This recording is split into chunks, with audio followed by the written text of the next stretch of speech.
श्री स्वामी समर्थ. श्री स्वामी समर्थ 11 गुरुवारांची व्रतकथा. श्री स्वामी समर्थ व्रतकथा. पोथीला अष्टगंध, फुलं, हळदी, कुंकू, तुळशीपत्र अर्पण करून धूपदीप दाखवून नमस्कार करावा. श्री गणेशाय नमः, श्री गुरु स्वामी समर्थाय नमः असे स्मरण करून व्रतकथेला सुरुवात करावी.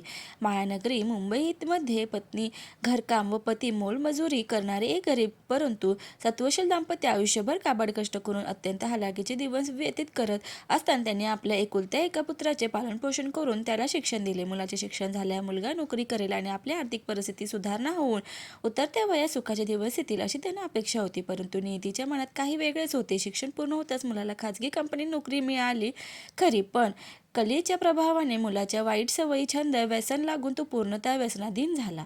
मुलाची अशा प्रकारची व्यथा पाहून जीवनाचा अंत करावा असा विचार त्यांच्या मनात वारंवार येत होता. त्यांची ईश्वरावर पूर्णपणे श्रद्धा होती. ईश्वर आपल्याला एक ना एक दिवस सुखाचे दिवस दाखवते अशी त्यांना आशा होती. परंतु ते दाम्पत्य वेगवेगळी व्रतवैकल्ये करू लागले.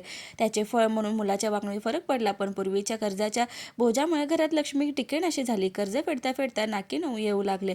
घरही घाण पडले होते. म्हणतात ना, नरकवास भोगताना जेवढे दुःख होत नाही त्यापेक्षा कितीतरी पटीने दारिद्र्य जीवन जगत असताना दुःख यातना होत असतात. अशा दारिद्र्य अवस्थेतही त्यांना मुलाच्या विवाहाचा विचार केला आणि कारण विवाहानंतर सुनेच्या पायगुणाने तरी आमचे भाग्य उजळेल अशी त्यांना शेवटी आशा होती. मुलाचा विवाह झाला, घरात सून आली, परंतु नव्याची नवलाई. याप्रमाणे काही दिवस गेले. काही दिवसाने सुनेने आपले खरे रूप प्रकट केले व सासू सुनेचे कडाक्याचे भांडणे, कलह, सर्वांची दुभंगलेली मने, त्यात आजारपण, दुःख, दारिद्र्य, कर्ज, उपासमार, चिंता यांनी जीवन व्याकुळ होऊ लागले.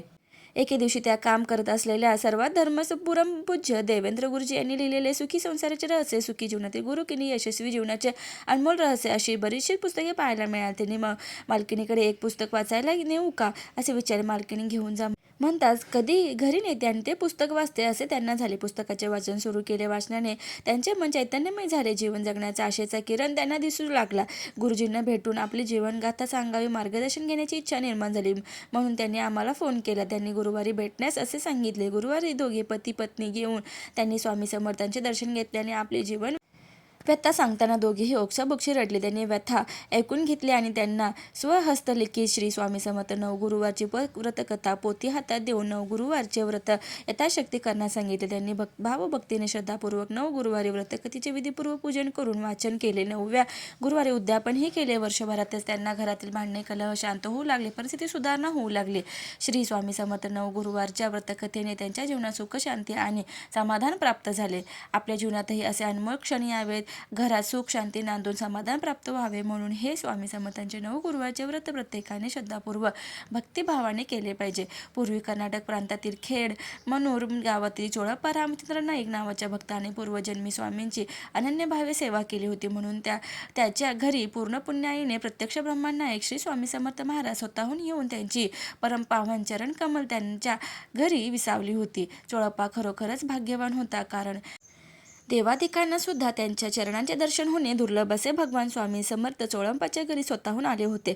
ज्या ब्रह्मांड नायक मूळ पुरुषाच्या केवळ चरणस्पर्शन दर्शनाने अनेक कमलपुष्पे फुलतात, बद्धजड जीवनाचा उद्धार होतो, जीवाला मोक्ष प्राप्ती होते, अशा स्वामी समर्थाचे दर्शन घडावे म्हणून तपस्वी योगी निराहार राहून, मौन धरून, कोणी एका पायावर उभे राहून, कोणी आकाशाकडे पाहून त्यांच्या बिंदुरूपाचे ध्यान करून, होम हवन करून, भजन कीर्तन, अन्नदान, तीर्थयात्रा, तर कोणी संसार सोडून संन्यास घेतो. असे पराकोटीचे स्वरूप असलेले अच्युतानंद श्री स्वामी समर्थ 18 विश्वे दारिद्र्य नांदत असलेल्या चोळप्पाचा भाग्योदय करण्यासाठी त्यांच्या घरी जणू काय कामधेनू रूपाने आले होते. श्री स्वामी समर्थ व्रतकथा संपूर्णम. श्री स्वामी समर्थ. श्री गुरुदेव दत्त. व्हिडिओला लाईक, शेअर आणि सबस्क्राईब करायला विसरू नका. धन्यवाद.